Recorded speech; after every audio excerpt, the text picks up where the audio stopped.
You're literally Frodo right now. He's the hero.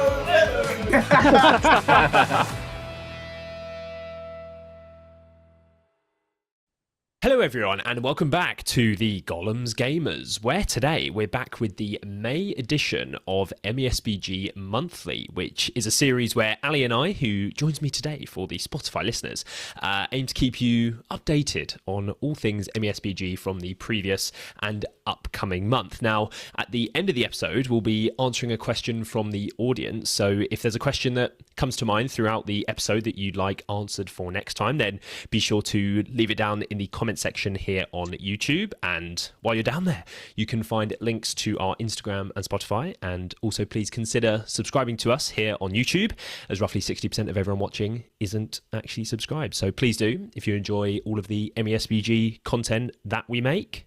So we will kick things off today by talking about the GBHL Masters tournament, which actually happened at the end of March, but we didn't cover it in the April edition of MESBG Monthly. So we'll talk about it today. We did do a preview episode on this podcast as well, on this tournament rather, where we looked at this specific list in a lot of detail that the YouTube viewers can see on the screen. But the Masters was a 550-point tournament with 4 games, and it was Miles Sage with his Halls of Thranduil list that took the dub with 26 models led by Thranduil and Leggy as well. We'll come on to that in just a moment. In second place was Dewey Evans with his Ugluk Scouts, which is a very, very good list at the moment. We've seen that doing well at a number of 100s, so that gets the second place. And in third is Stephen Denby with Rivendell. It was a Riv Knights list that he took, so a really good showing there from Stephen. But Ali, you weren't at this Masters. Why weren't you here? Were you invited? Yeah. I gave Vince my place instead, I think. I see. You were doing it for the team. Let's go. No, I was away in Italy. So Oh, yes, you were, of course. I say chilling out. I was actually doing a load of walking around sites more than chilling out when I was in Italy. But, that's why we're currently talking about this in this episode and not last month's. But yeah. So, the Masters. You weren't there. But any takeaways? 550 points. I mean, seeing a 26 model Halls of Thranduil list win, maybe a little bit unexpected. What do you think? So, just as a quick recap on the format, because it was like a knockout 16 draw, and I think so. A lot of the big names who took higher model count lists, I think, got knocked out in the first round.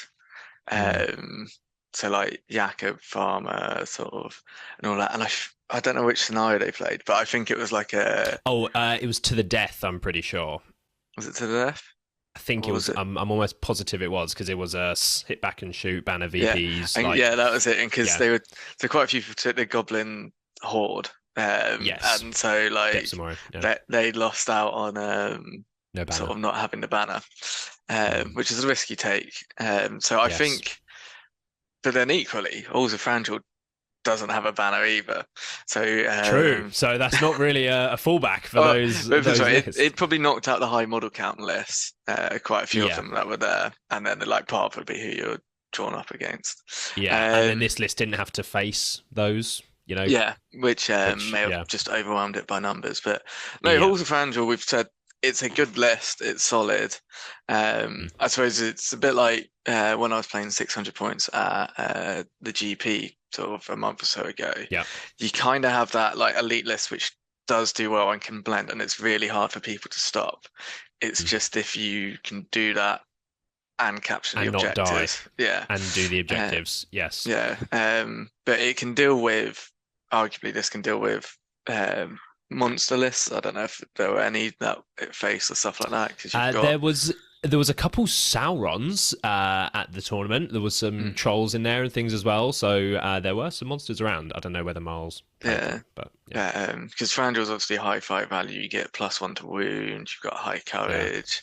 Legolas can also do snipey stuff and score you points and scenarios for leader kills. Or like just no horse on Leggy, so he's gone really bare bones other than the Palace Guard, which is something that Miles sort of really likes to do, whether it's the D6, the Fight 6, he just really likes to stack the Palace Guard, but it is D6 away everything else else at that point as well.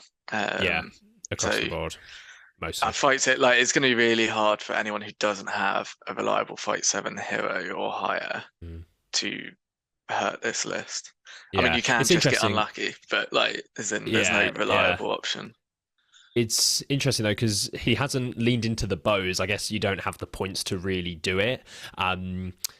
He's just tried to get the models up as high as he can, not by taking the horse on leggy and things like that. So 26 at 550 is obviously super, super low, but he's obviously managed to make it work with the heroes. No March either, but See, I don't think 26 is super, super low. It's on the borderline low. So it's on I the guess when you lower end of average. Just when you look at things like scouts, I mean, I guess Denby is here with 16 models, right? So So yeah, Halls of Fandor anyway. I can see why it worked. I mean, Miles, I don't think you'll mind me saying this, probably wasn't on most people's favourites to even podium at the list going into the event. So kudos to him for actually doing so. For sure. And yes, for sure.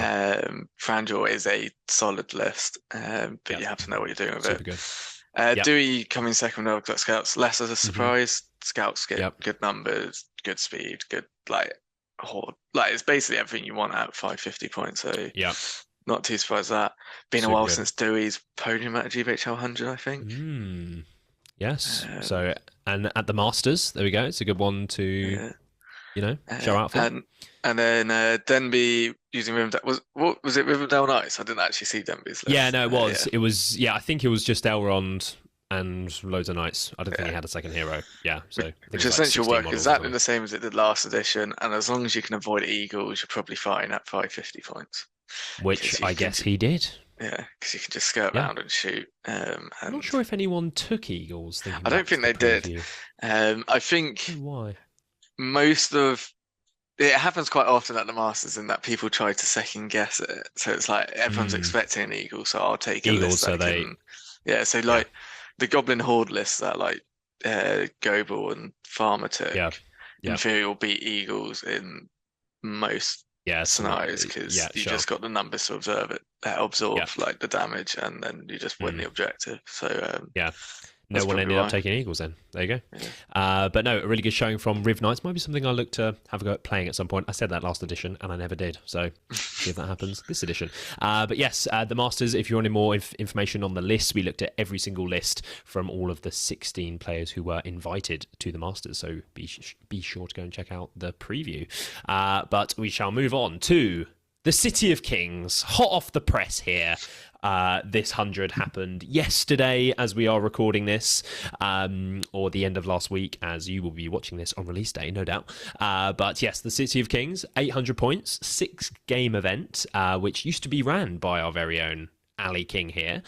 He has recently handed over the reins to the Hampshire Hammers TOs, and in the very first year of doing so, Ali King has reclaimed the throne of the City of Kings for the Gollum's Gamers, as Ashley won it last year. So we've kept the title within the team, which you do love to see, with his Erebor reclaimed list. We did do a preview on this event as well. We tend to for most GBHL 100s. So for more of an in-depth look at all of our lists of all of the team who went and everything, event statistics, all that sort of stuff. You can go check that out in the preview. But yes, Ali won the event with Erebor reclaimed. Then we had Jake come second place with his Rivendell list, all the way from Canada, I believe. So shout out to Jake for making the trip. And then in third place, we had Ollie Jackson with his Men of the West. So Ali, I'll hand over to you here. Thoughts on your first time playing in the tournament? And winning the tournament. But before that, I like how you avoided trying to pronounce Jake's surname. I did, and I knew you were going to. As soon as I knew you were going to say that. Jake, don't listen to him. It's propaganda. So it's the first time I've actually. It was my third event of this edition, and I haven't played any games outside of events this edition. So it's the first time playing anything above 600 points for me. So this is my first tournament. All edition, and I learned a shit ton of stuff. So going to events does help, folks. There you go. Yeah, but I knew Erebor Reclaimed was going to be good at 800. It's kind of a sweet spot list, points for it. I think you guys on the preview rated it.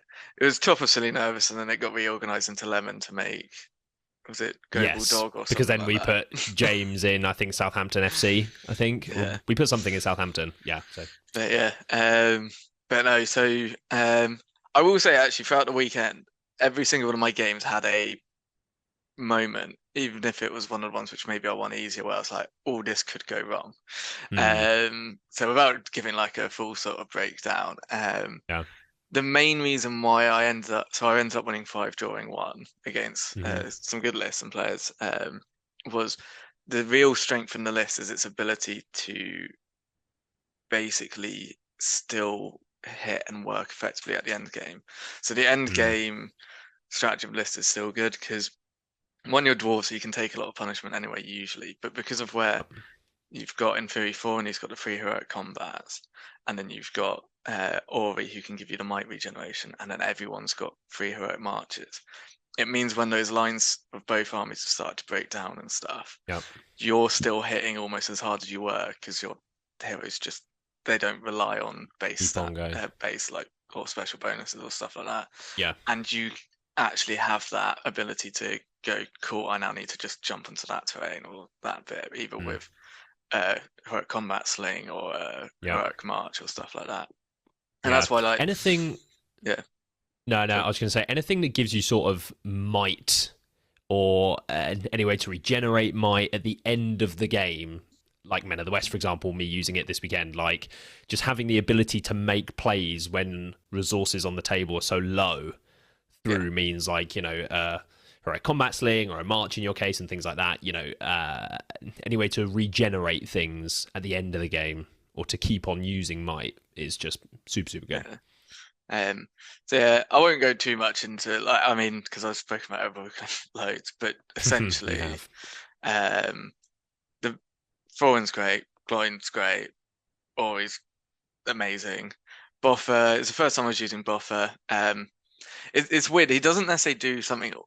Doesn't feel like he does stuff in the games with his thing, but so I actually played Vince with Saruman, and it basically just meant that Vince was like, well, there's no point me trying to immobilize half your heroes half the time or stuff like that because you're not on a 3+. You can just it impacts your opponent and what they want to do and stuff like that.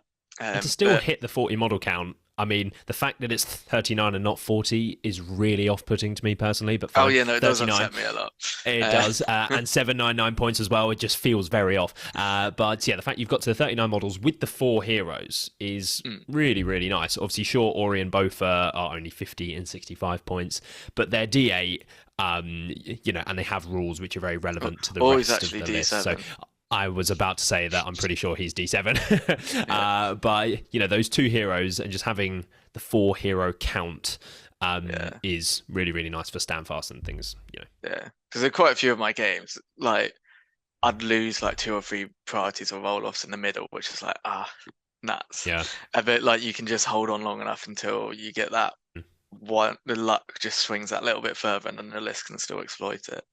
And on a similar vein, I'm going to actually skip talking about Rivendell at the moment, but onto Men of the West, because the reason I think Men of the West does well is because it has a similar thing in that their list doesn't run away. It's really difficult to shut down Aragon, and then by the time you get to the end game, you're still there going, well, I've still got Aragon, with a big banner doing all of his 3 heroics and stuff like that, and fearless troops, and it's kind of like they're going the end game, and that is very difficult. I played Mark O'Brien from Team Pigma, Men of the West, and to say that I got away with a win against him would probably be a bit of Ali King luck right here, folks. It's what you need to win 100. Because I didn't have the luck in the middle game, so it was looking bad for me. But then but you had it in the end game. I got it right at the end, and he was very unfortunate to lose based on how things were looking going into the last turn. And you were very fortunate. Okay. I think it was just player skill, to be honest. But sure, fine. We'll call it that. And then, And then looking at Jake's list, so we were touching on this briefly before we started recording, but for anyone who didn't see the preview, this was just a 38 model Rivendell list led by Elrond with Arwen and Lindir. So it was double Ratha Bruin in. Bit of an interesting list as a Rivendell sort of. I've always enjoyed Rivendell, like using them. So to come second at 100 was a really good showing. But you played this in the final game matchup to win the event. So what did you think on this list? So, I mean, it's a list that I'd always been curious to see how it worked, because I'm there again, I can see sort of thing. And I think 800 points is a really nice sweet spot for it. The double 2 casters being able to do Ratha Bruin cannot be underestimated. I got massively, like, I lost the early turns of the game because of Ratha Bruin, essentially. And then when you're on the floor, if you lose the priority, which because you've got the foresight points, it's more likely that you will. You're relying on a heroic move, or you're having a bunch of elves who can go two-handed and suddenly are actually quite killy. All you can do is really shield and hope you live long enough. And he had 2 banners as well with that 38 models, so super good. I was fortunate that because I can live long enough, and I also had 2 banners, the damage wasn't beyond sort of being able to claw it back. But I can see a lot of armies struggling against that level of sort of onslaught. It does have weaknesses in its low might, and Elrond is your only real hitty character. And he's not the most hit. Like, you don't necessarily always want to use him like aggressively. But, super offensively. But yeah, no, it's in a weird way, like, it's almost a bit different. Is it can have a turn or 2 which can just devastate your opponent, and you've got a couple of tricks which a lot of armies have this edition to knock you down. One thing that didn't come up in our game, because I didn't actually break him before the end of the game, was the army bonus special Wrath thing. Oh, the spell thing. So that would have been another tool he could have used. Which can help you if things are going wrong, but I didn't get to face it. But no, to be fair, he's a very solid player. He made essentially one major mistake at the end, which cost him the game, and I know he was kicking himself about. And I've probably unhelpfully reminded him if he's watching this. Shout out to Jake and all the Into the West boys who are closely watching the Longshanks this weekend. But yes, very well done, Ali. I'm sure you'll be coming back down next year to defend the title, I'm sure. Yep. Yeah, let's go. Okay. Oh, actually, I do want to say these 3 custom scenarios Luke wrote for this event are 3 of the best custom scenarios I've actually played. Actually, I hadn't really reflected on the scenarios. They were actually really good. Yeah, in fact, they're better than I would say the majority. And Luke's gonna like love me blowing smoke off his ass, but like they're better than the majority of SBG scenarios we had written by GW. In my they were actually really good. I will tip Luke there. For sure. I'd be tempted to use them at my own events. Like, if Luke was happy, like, I generally was just like, yeah, no, they work, they felt good, and they felt unique, which is often an issue I find as we've been getting more and more scenarios. Well, shout out. Who knows? They might appear in the match play guide. Who knows what Luke has been up to in recent months? We'll see. But now we shall move on to News from the Mark, which is the segment where we take a look at the individual and team standings in the GBHL, as well as discuss any recent news items from across MESBG. So kicking things off by looking at the individual standings in the GBHL, the top 10, that is. There's a dreadful sight there, Ali, in the top 4 of the individual team standings. Looking at the team column there for the YouTube viewers, we have the top 4 players from any heroics who are the top 4 in the GBHL. What do you think about this, Ali King? Well, I think it just shows they're not a team because they're not top of the team standings. Well, we shall come on to that in a moment. We'll save that cherry. But I will say, there's a lot. We're still not at the point of the year where enough people have done enough events that and because people often travel together as a group, so it's like Farmer and Denby will often travel to events or organise going to events similar to how Gollum's Gamers did last year. We do. Yep. I mean, I do think Farmer and Jakub are the main two at the moment that seem they're to be going to giving stay it a go for the league. Yeah, for the league. Mm. I think the fight for third will become more apparent by the time we get to the summer, sort of September, as to what's actually going on. End of summer. Once everyone, so that Ali, for example, he's only been to 3 tournaments, and I think you've got like 199 and like a high 80 or something. So you're really like 83 or something. Yeah. So you're really low down in the standings, but once he's filled in those last 3 scores, he's going to then jump way, way up, and all that sort of tends to happen around summer, September, once everyone's been to at least 6 tournaments. The other thing that will happen is, because I had no intention of competing for a podium in the league this year, but what will often be, and this may happen to like Ben, who's also won 100, or a couple of others, is you may accidentally win a second one, and you're like, you fall into it. Yeah, I suppose I may as well give it a go. Do you have any more tournaments booked in? You're not going to Gates not yet. This weekend? my next event at the moment is the Nations Cup, which obviously isn't a GBHL score. Isn't a GBHL, oh god. Let's get some hundreds booked in, Ali. Dewey's, there's plenty coming up in the, possibly. In the summer months. I may do Lord of the Bubbles. Oh yes, your brother's event, shout out. Yeah. See, I'm not sure I'm going to do that, and no offense to Matt King, I just don't think I want to play in a deep water event and try and game a list that's going to do well in a deep water event. I'm not sure I want to do that. To be fair, you can just ignore it, but just read the rules of deep water. It doesn't have to have as big an impact on the game as you think. But it could do. You could end up on a board with a shit ton of water, and you're playing ghosts or something else that can abuse the fuck out of it, and then it's like, oh, okay. But no, I think it's a cool event. Also, actually, tickets are going on sale the 30th of this week, so probably actually either just after the video goes up, or just before? Just after. Yeah, just after. So there's Elliot being mean about the event, but there's a plug for you, Matt. So I'm not being mean, Matt. I love you. Anyway, moving on. And yes, we finally have a Gollum's Gamer in the top 10. Ben in 9th. We didn't have anyone there last month, so it's an improvement. We're getting there. We're moving up. And I guess we can move on to and also we have someone from Team Knots. Who are they? Jasmine Tetley sneaking into 10th. There must be some 90s farming going on. Does anyone play MESBG in Nottingham anymore? I don't know. They seem to have dropped off the map. I don't know. Anyway, we'll move on to the team standings. Go on. I was going to say, I think as a new person to look out for in the top 10 that we're not used to, Mark O'Brien from Team Pigmar is someone okay. If someone's to break into the top 10 that we haven't seen before in there, he would be my pick. Based on the fact I've played him twice, he should have beaten me once, and then we had a draw on the other one. So clearly he's an amazing player. Okay.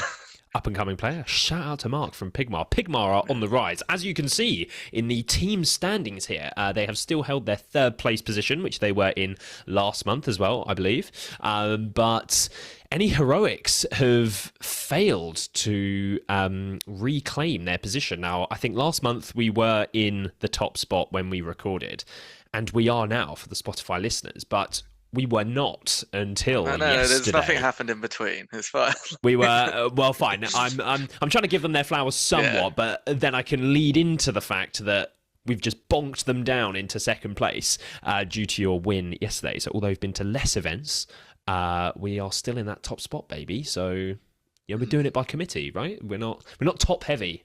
Yeah, Ali. Yeah, I say doing it by committee. We kind of need Ash to actually start contributing. Yeah, come on, Ash. Come on, mate. You were a key contributor last year. Yeah.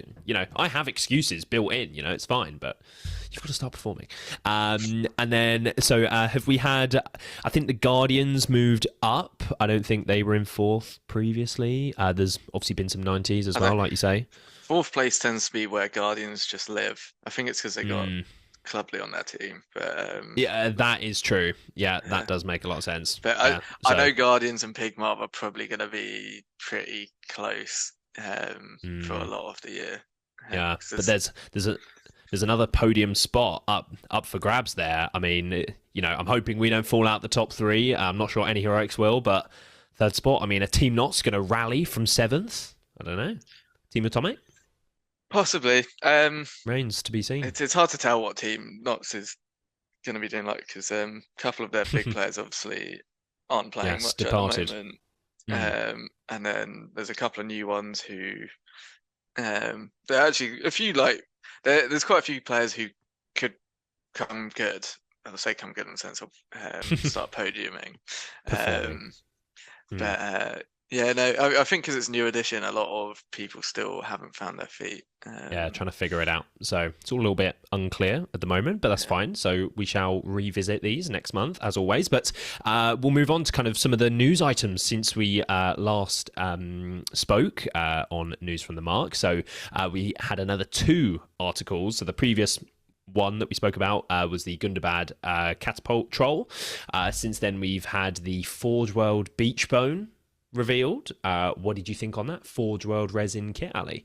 It's a really nice model. Like, I mean, I think it's quite hard to make a tree look bad, as weird as that sounds. Like, but I think all the trees they've come out with in recent years look pretty good. So yeah, I think because you can do I quite like a natural look, if that makes sense. So like in terms of, and you can do bark and tree and stuff like. I think it's easier to sculpt than like. No plastic surgery for you, Ali. No. Yeah, fine. Natural. So yeah, no, it's quite nice. It's good for the end players to have. Yeah. The model they thought they had originally for the profiles now back. Yeah, fine. They now have. Yeah, sure. I guess. I say now back, coming soon. Sure. I guess there are lots of people probably watching who are like, yes, a new Ent model. That's really cool. I'm going to buy this. That's fine. You enjoy that model. For me personally, I'm like, oh, they came out with another Ent. Fuck. I'm not going to buy that. I don't know anyone who's going to buy that either. So I'm like, shit. But there you go. If you're going to enjoy it, then fine. Have fun. But no. But yeah, and then so yeah, no, it's a nice model if you like Ents, okay. and quite a few people do. Especially the people who like to do cool painting projects and stuff like that. And they are quite good in game. They're not like Eagle level. They've got better. They are very solid. Yeah, so hope you enjoy those Ents if you are going to buy the new Beach Bone model. But then slightly more interesting, we had the recent article on the also Forge World, Runish Drakes and the Corsair Ballista. Very interesting. So this is another example of them going back and coming out with a model which... Why wouldn't this have been released when they released all the other stuff with Defense of the North? Do you reckon they had this in the back pocket all this time? Why would they randomly go back and decide to do this model? I think they probably had the model designed. I think it's just in terms of warehouse and manufacturing allocation. How does it make sense to just come out with it so much later? GW strategy or whether it's impact. There can't be a strategy with that. I'm sure. I mean, the impact of COVID is completely like, and SBG is the child which GW doesn't which takes will take the brunt, which is fine. I just we're 5 years removed now from COVID, but I know that sort of when Defense of the North came out, it was only like a couple years afterwards, so maybe it just got pushed. But then to come out with it now, sure, they could just go, oh yeah, there's this profile that you didn't have a model for, be happy that you now have one, that's fine. But it was either it will get one or it would be removed from the game. That's basically their policy now. I guess, sure. And now it has one. So in terms of the actual model itself, a little bit fat lizard sort of vibe going on with some armor. It's interesting. How do you feel about it? It doesn't look as bad as I was worried it could do. I was worried it looked too much like a lizard man sort of model from whatever they're called now, from like Warhammer Fantasy time. Yeah, it's an actual lizard. Looks like a Komodo dragon. Yeah, sort of that one. If I just looked at it, like I'm thinking it's nicely made and stuff like that and painted. It's still an interesting concept to have in Lord of the Rings. It is different. Like it doesn't put it this way, it doesn't really offend me, and it doesn't knock me excite you out of my seat. It also doesn't help. We don't actually know what the rules are going to be for the edition this edition yet. Will it be any better? I hope so. Yeah. I would buy some of them. But... Yeah, I think if they're a bit quicker than they were last edition, people will be more excited about it. I think they're more inclined to get some. Yeah. And lots of people saying sort of the look didn't really look very Middle Earthy. They were seeing lots of AOS and I sort of don't things think like that it in the quite design. does, but it's more the fact that I mean that region of Middle Earth is never really described or expanded upon, No. and it's So I kind of see like they're why going, then, yeah, the closest thing to what yeah, we see in the model is something like AOS. So we go, oh, it's that yeah. thing. So I mean, we've got giant elephants in Middle Earth. Do We can have giant giant Komodo dragons. lizards, Komodo Like, dragons, fine, yeah, sure, makes it's not too sense. much of a stretch for me that Sure. it doesn't Chuck some seem right. Easterling armor on it, and Yeah. it's fine. Sure, Runish Drakes. Who knows? Will we get a Runish army? I don't know. From Rune? I don't know. Anyway, and then we have the Corsair Ballista. Interesting here. So I quite liked the look of the model, the sculpts for the dudes who are sort of around it. Obviously, the ballista itself is just a ballista, but the dudes, like the crew, I thought looked pretty cool. And to have a Corsair release, I mean, when was the last time there was a new Corsair model released? Delgamar. Gondor at War? Yeah, so that was Gondor at War, like 2019? 2019. 20, yeah, something like that. So 5-6 years. But, I mean, it's a nice model. Again, it's hard for me to get excited about it because it's basically just going, here's Corsairs with a ballista. Yeah, so it's just like, but it looks good for what it is. So yeah.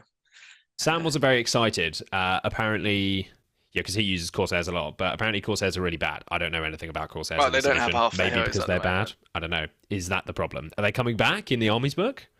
Yeah, Corsairs are definitely a list that are waiting for. They are definitely a list. Yes, they're waiting for their heroes. Fine. Okay, so who knows? Maybe it'll be good. It's 70 points. I don't know if that's any good. Yeah, I don't really know anything about this ballista other than what it looks like. So I will say actually, because we've had so many of these little announcements now of like coming. Are we getting closer? Didn't you have a prediction that it has now surpassed its, No, they announced the book on the GT, which was correct. But I thought you made a prediction of a release window, no? Possibly. I can't actually remember. I think you did. Let us know, folks, if you remember from a previous MESBG Monthly. Point out where I'm wrong. I thought it was early May. I thought you said. Hey, there's still time then. There is still time. That's fine. Yes. But yes, we've been getting lots of these small releases. But I can't help but feel like a lot of these, like, obviously it's probably not the team's fault, but if you're announcing like Imrahil and then he came out that month, loads of people would buy it because it's a new model, and like each time if they announce this, they release that model, people would probably go buy it. Whereas I think if it all comes out in the same time, instead of everyone buying everything across like they'll buy they'll just buy the 2 bits that stick out to them they really want the most. They can't afford to buy everything all at once. 500 quid to drop in 1 month. So this is where it leads into what I've been saying over the last kind of few months is where, and this isn't news or anything, but every sort of summer GW look to do some kind of like summer release, and I guess they account for maybe some sort of big release every summer to kind of bump up numbers and all that sort of thing. So it's sometimes a new edition of 40k or AOS, but this year I don't know what that is. So maybe they're stockpiling all this Middle Earth stuff, the books and everything like that, all the models, and then they're going to release that in the summer, sometime around there, as that will be their sort of big summer release to kind of bump up numbers. I do think everyone will buy all that stuff.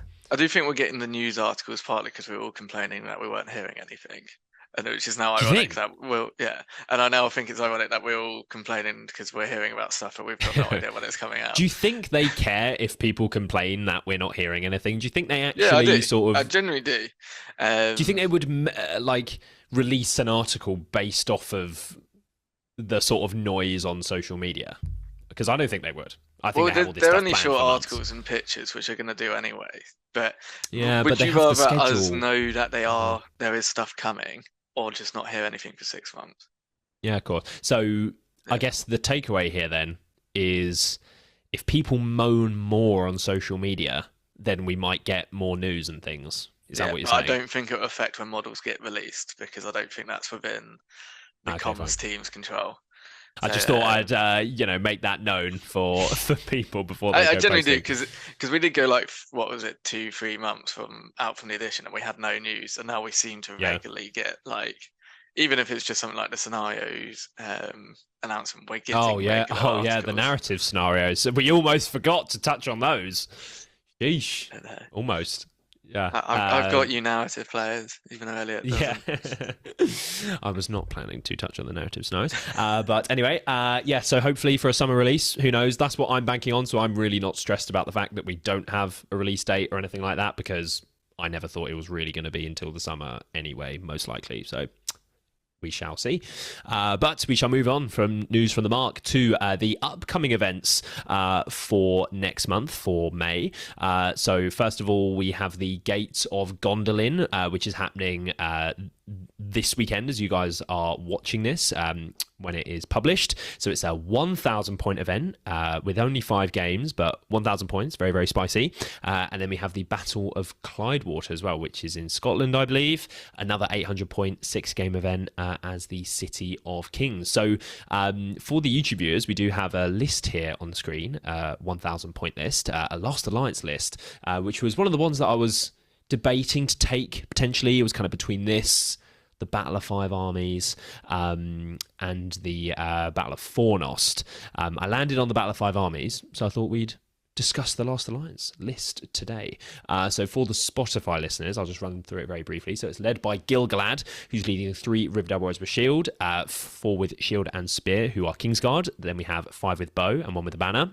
We have Elendil leading 30 Warriors of Numenor with shield and spear. And then we have 2 Rivendell captains with shields leading identical warbands of 4 with shield and 5 with bow. So 1,000 points, 48 models, 15 bows. You've got the 2 big heroes, and then you've got 2 Fight 6 captains. So what are your thoughts on this one, Ali King? This was one sort of build of Lost Alliance that I landed on. So I like it. I think Gil-galad and Elendil are actually the right choice. I know when we've talked about this list before, at lower points, it would be at lower points Elrond and Isildur. Isildur's an auto take. But yeah, no. Gil-galad's he's not necessarily the powerhouse you want him to be, but in this new edition, just being such a high base fight value, and then couldn't keep you alive. Yeah, the Lord of the West and the reroll, and he's always like, put it this way, you can just put him into anything, and then you're going, I'm probably going to win this combat. Yeah. So yeah, he's a good leader, but more importantly, he brings Kingsguard, which you haven't got loads of, but having 4 Fight 6 models, which you can spear support, is even better as well, because it's then going, unless if your opponent's got a Fight 7 hero or monster hanging around, you can just literally neutralize those threats. Which the thought was as well with that, if you have loads of Rivendell spears, then you're not getting as many Rivendell at the front, maximizing on the 6-up thing, and also just with points and how it worked out. But having 4 of them to kind of maneuver where you need should be enough to sort of get it where you need. Yeah, I think going the double Rivendell Knight captain is smart, because as you say, you kind of just want to maximize your elves to make the most out of that. At the front, which I think is super, super good. I know you feel slightly differently. The odds are, the numbers say that it should be okay, but every time I have played against the Lost Alliance, which has been quite a lot because my friend uses it a lot, shout out Mitch, it rolls insanely well. If you own some Games Workshop blue Rivendell dice, get those things out and just watch your opponent melt, because that's what's happened to me every time I faced it. A shit ton of elves at the front. The Warriors of Numenor are Fight 5 now as well, so they're not such a squishy spot anymore. You've got Elendil with the free heroic combat, which is just an auto combat. It's not, lots of those have changed this edition to be only when you charge, but he has it all the time. It sort of sucks you have to take Gil-galad as the leader, but it's the way around I would have it. Because rather have it compared to Elendil. Of course, but just Elendil's going to be going and killing stuff. Oh, so of course, he's going to be but just with one fate. You would rather take Elrond, is what I'm sort of saying. Oh, but, you would, but he's okay. I do think at this point, so because you can get so many models, so 48 is pretty. So I mean, you're not going to be outnumbering loads of people, but you also probably won't be that outnumbered by a lot of armies. You will get the most out of that the wall of blade of spears, Wall of whatever it's death. called. Yeah. Yeah. And just generally, your shooting will outshoot most lists with 15 elf bows. Yeah. You've got enough Rivendell warriors with shields that you actually got the resilience. Yeah. Because the issue I sometimes have with the last nights is it can be a bit flimsy if you're going for the Yeah. Numenor warband and also maxing bows, whereas I think you've got enough models here and enough D6. There's 11 D6, yeah, like it's just with the bows and then all the warriors of Numenor. There is a lot of D5 there, but it was sort of wanting to maximize bows while also having enough D6 was kind of the thing is your average battle line doesn't actually tend to get larger than 12 models, regardless what game you play, because the size of the board stays the same. So the chokeholds and that is. So you don't necessarily need to have more guys with shield, because you can actually have your whole front of your battle line is D6. So I think you're fine with it's kind of almost the right number. Yeah. So yeah, it's got a lot of potential to kill in it. You've got strength force sports, your high fight value, people charging you die, you can shoot. The biggest issue would be for this list, I think, is if you're in a scenario where someone outshoots you. And you have to, the whole point is that this wants to make things come towards it and its whirling steel thing. If you're in a situation where, say, you're facing someone with blinding light, it could be awkward. It won't necessarily be end of the world. You've got two captains who kind of have semi-disposable might from archers. Yeah. Well, I'm hoping the list I'm actually taking with my crossbow spam and leggy would outshoot something like this. That would be my hope. But I think a smart player with this list could do a lot of damage. A bit like how we were talking about Rivendell earlier. Like I think Rivendell warriors and elves being after two-handed without that much disadvantage this edition is kind of still being slept on. It's really good. Yeah, no, it is. Yeah, for sure. Yeah. So I'm not taking this, but I would love to run this at a 1,000 point event at some point. So we'll see. I think we are just about ready to close things out. But first, our final segment, One Question to Rule Them All, where we close out every episode with a question from the audience. So be sure to leave your question down in the comments here on YouTube. But today we have a question from Captain KOTB. I don't know if that's meant to be pronounced some other way, with a very interesting YouTube profile picture, I must say, who asks two questions, in fact. Number one, where's Jake Rawson? That's a very good question indeed. And number two, on that note, why aren't we seeing more Arnor on podiums? It seems like it's still plenty strong, even with all the other Fight 4 that's now hanging around. So do you want to kick us off here, Ali? Where's Jake Rawson? Have you seen him? I haven't seen him for a while, actually. He was at the GP. Where's he hiding? He's semi-around. He's traveling, and I think he's sort of, after 2 years of going to 20+ events. And winning the league twice. He's not going for it in the same way this year. He may turn up at more events, like towards the end of the year and stuff like that. But no, he's been to 1 or 2 events. Got to the top. He's still around. The GT, but a little bit. He's not going for it competitively, at least at the start of this year. He might be waiting for the army book. Who knows? Yes, he will then suddenly pop up on the attendee list for 100, and it's like, oh, okay, fine, here he is. So what about the second question? Arnor, why isn't this, podiuming? It was super good before. So there's 2 answers to this. One, actually there may be 3. So one, in terms of, I don't know that many people who have it as an army. But it's released on the GW website. There is no excuse anymore. No, but it's only been recently sort of released. And fine. So there was only a couple of people that I know who had like a fully ready to go Arnor army. Yeah. And then once you work out, going, it needs to also be inferior top player if you're going to assume to win the events, then it like just narrows it down more. We've also, Arnor hasn't changed. And so we got a new shiny book, and everyone's like there going, I want to try the new lists and stuff like that. And so lots of people were experimenting and things. So that's kind of the non-game reasons in terms of like external. It's just personal preference and availability.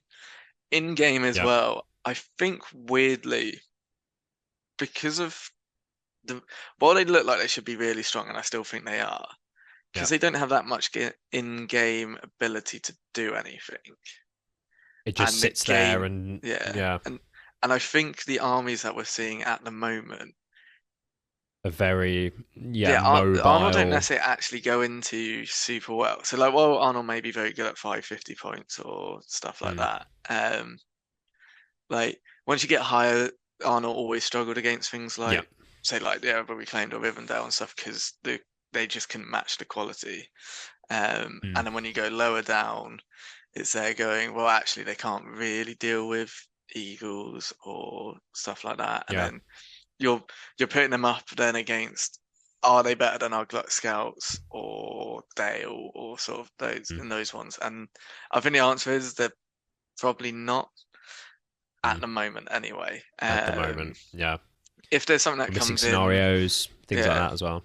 Yeah, if there's something that comes in that changes the ability of, basically turns the meta wheel, you may see Arnold make a resurgence because though it's more for them what is currently being played because they don't have an active impact on deciding an outcome of the game, so they're more relying on the player and the basically what they're facing or the scenario they're playing. I think there's also, like you say, there is an aspect of new edition, new army lists and things like that. And then there's the Rise of the Angmar little sort of thing they tacked on where nothing really changed. But everyone's got the book, they're wanting to try the new things. Arnold's sort of samey, but, you know. To put it so, Battle of Fornost, I think, is one of the best lists in the game at the moment. We haven't seen it much in the UK, partly because of the points level, but also because it's in that PDF, I think. Yeah, people are just wanting to try the new fun stuff. So there are a few people who use it, and that is a new list, so people are more interested in it, even than like Arnold. But I think it's just not inspired anyone. And so people haven't wanted to drop inspiring, is it? 300 quid or whatever it is on the new Arnold army. Yeah. Wasn't it, I could be completely wrong here, wasn't it not that badly priced on the website? Or am I living Probably not, but just getting a whole new army from scratch is...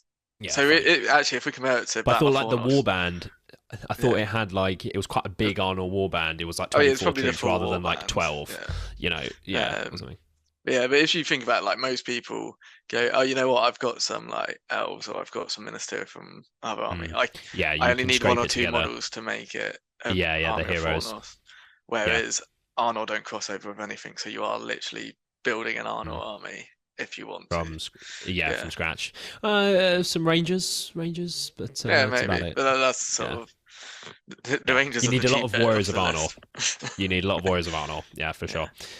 So okay. Thank you very much for your question. Be sure to leave your question down below for next month. But that is going to close us out, I think, for this May edition of MESBG Monthly. So thank you very much, everyone, for watching another episode of MESBG Monthly from the Gollum's Gamers.